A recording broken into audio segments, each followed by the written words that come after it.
Selamat datang saudara-saudari. Adakah percubaan iman yang berlaku dalam hidup kita diberi kehormatan? Adakah engkau, Tuhan berkata kepada Syaitan, adakah engkau memperhatikan nama seseorang, orang yang mengabdi kepada aku?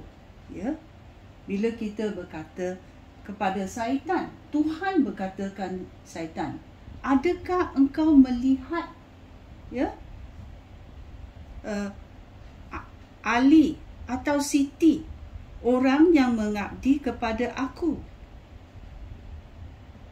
Apa Tuhan berkata dalam Ayub 23 ayat 10? Namun Allah tahu setiap langkah aku. Jika aku diuji, terbukti kemurnian hati aku. Kerana orang itu mengabdi kepada Tuhan. Oleh itu, dalam segala cobaan dalam hidup kita, adakah kita boleh mengatasinya dengan iman yang kuat?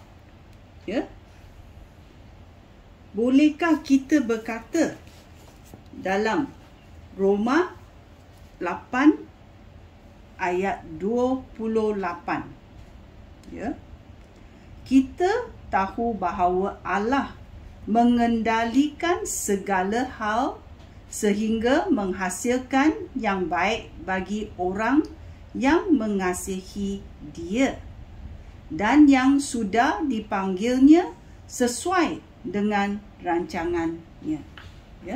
So bila Tuhan tahu seseorang itu akan mengabdi kepadanya, hidup mereka bukan senang sahaja. Mereka mesti menyerah diri kepada Tuhan.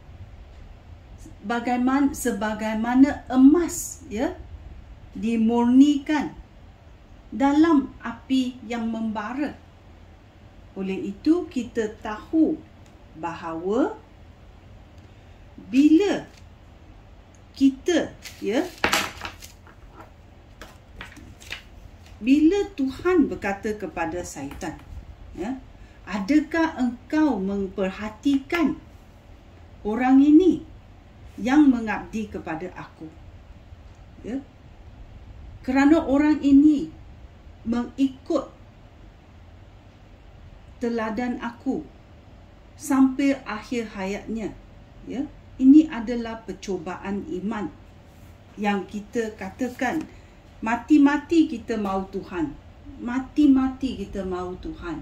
Segala kemusnahan dalam harta benda, anak, suami isteri tidak menjadi hal. Kerana saya mengikut Tuhan. Maukah kamu mengikut Tuhan dalam hidup kamu? Adakah percubaan iman sampai akhir hayat kamu akan diatasi oleh kamu?